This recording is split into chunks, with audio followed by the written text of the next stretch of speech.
One of the biggest selling points of the Boosted Course Pass, aside from having Mario Kart Wii ported, having retro courses, are the courses that originally debuted in Mario Kart Tour, both the cities and most of the original courses that debuted there. Now, at that time, and even now, Mario Kart Tour was already considered to be a very controversial entry to the series, and the thought of its courses coming back, alongside the fact that Nintendo considers it mainline, it might put some a bit of an edge. But on the brighter side, at least these courses get to be playable in a game that controls well instead of Mario Kart but gotcha.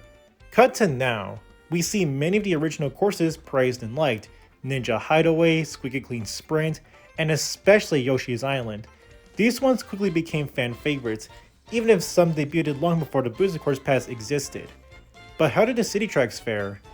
Well, it's a lot more complicated than it appears. There seems to be a split when it comes to the city tracks in Mario Kart 8 Deluxe. Some say that the tracks are fine inclusions and can shine at their absolute best, while others find them to be pretty repetitive and would much rather have any other Mario Kart track over them. There's no real consensus on the city tracks, at least not at this point in time, so I wanted to take a deeper look into the arguments made to the city courses in Mario Kart Tour and, I guess, explain two sides of the coin? Let's get started, because I certainly am going to have to understand a lot of these arguments.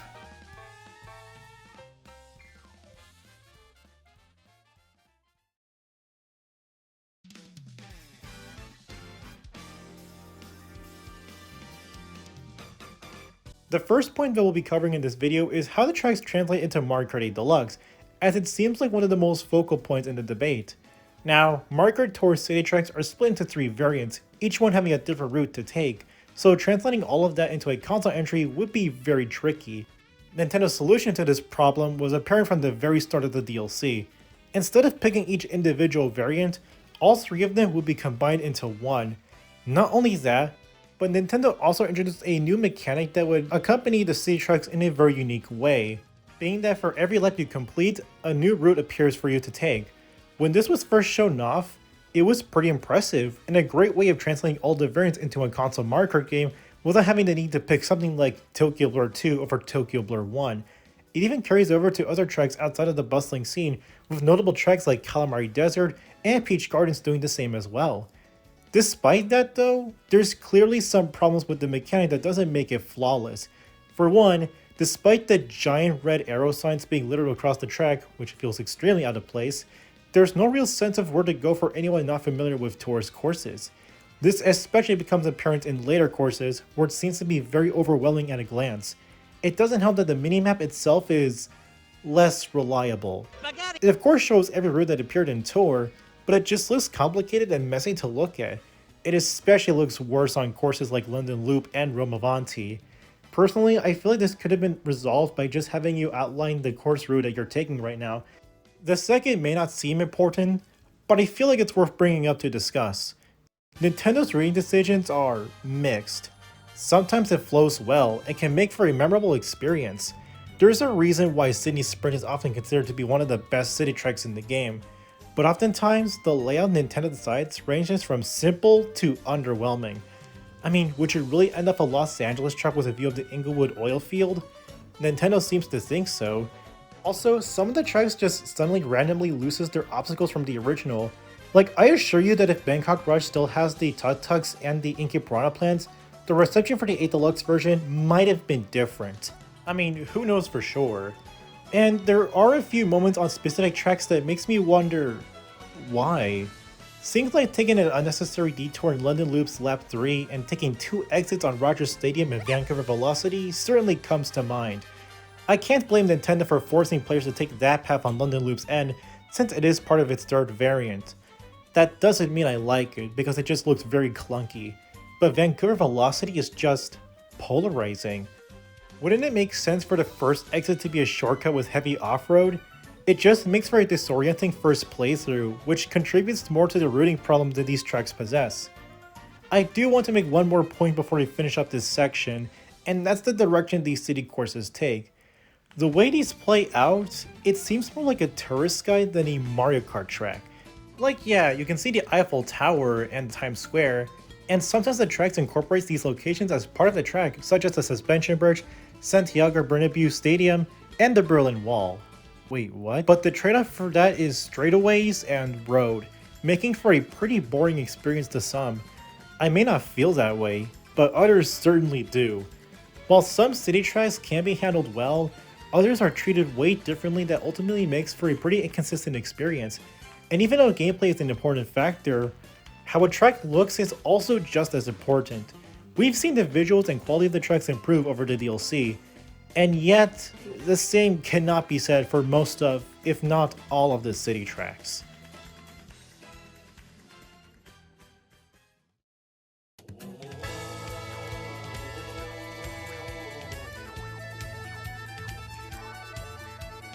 For this portion, we won't be spending too much time on it as it's not as complex.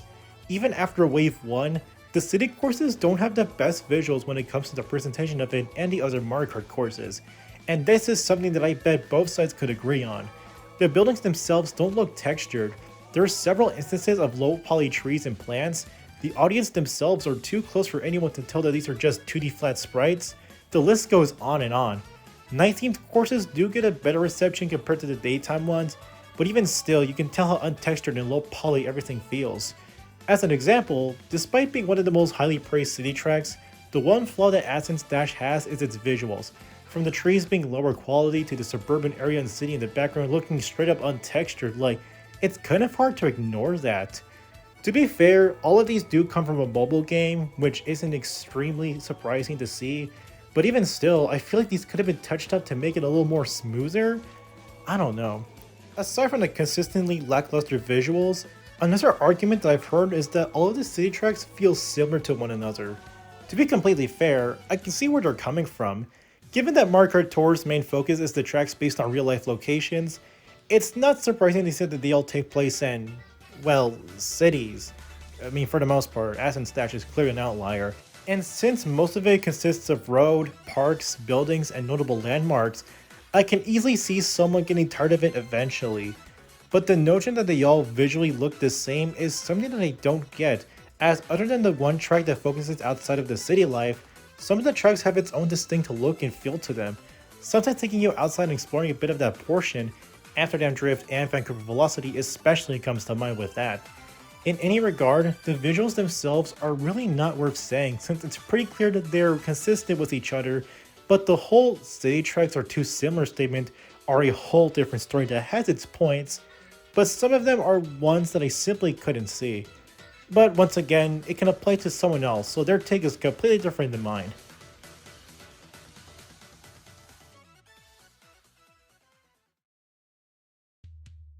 Before I wrap up this video, I wanted to address two topics that don't deserve their own section, but are worthy enough for me to at least cover. The first of which is, the city tracks don't play well in 8 Deluxe. Now, this one is pretty interesting, as I've seen some Tour fans express this statement themselves. While for the most part the tracks work well, the same ultimately cannot be said for how they feel in 200cc, as the tire sections and turns just feel extremely rough. It's more apparent with courses like Bangkok Rush, Amsterdam Drift, Rome Avanti, and a few others. Even if we ignore 200cc, the scaling is pretty wide for some reason, leading to just wide road and nothing else. Personally, yeah, I can get behind this. These courses aren't accustomed to 200cc, and the scaling could have been much better. But who knows, maybe you aren't as bothered with that.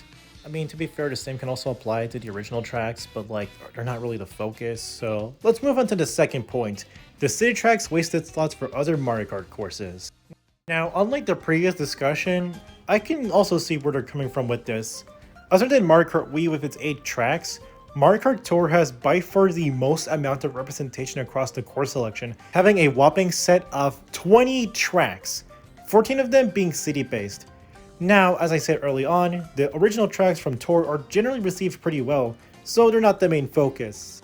Some have felt that the amount of city courses were a bit excessive and would rather have more tracks come from other games like Toad's Factory or Wario Coliseum, despite the fact that these two were not in Tour. I will agree that it is a bit excessive, especially in ways 4 and 5 where there are 3 instead of the usual 2. It's more funnier that way, but I can understand the frustration behind it. However, it is at least somewhat necessary for these courses to be in the DLC, in the likelihood that Tour may eventually shut down in the near future. Nintendo could be preserving these courses via the DLC, Though that statement is a whole other conversation given how they didn't include Piranha Plant Pipeline. While I do agree that having all the city tracks is a bit much, at least it's for a reasonable cause. Questionable, but reasonable nonetheless.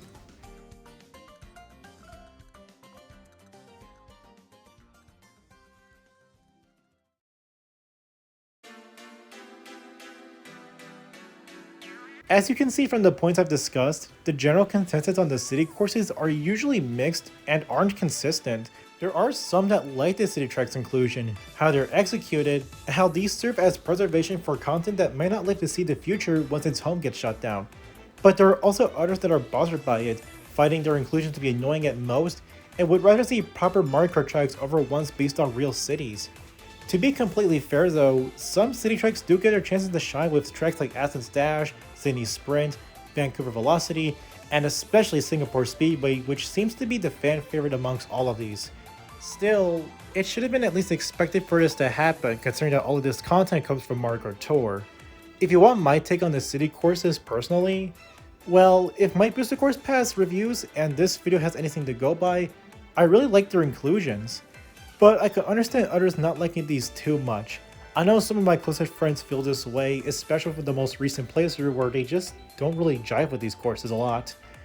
But that's my own sense on this subject, and at the end of the day, it's a topic that's as subjective as Baby Park.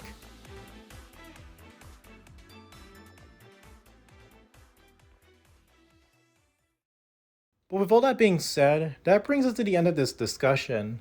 This has been one that I've been considering making for quite some time now, and since the Booster Course Pass has ended, what better time to mention this than right now?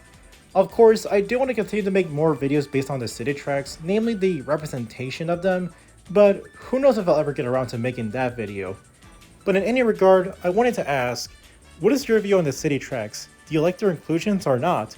Have I missed anything during this video?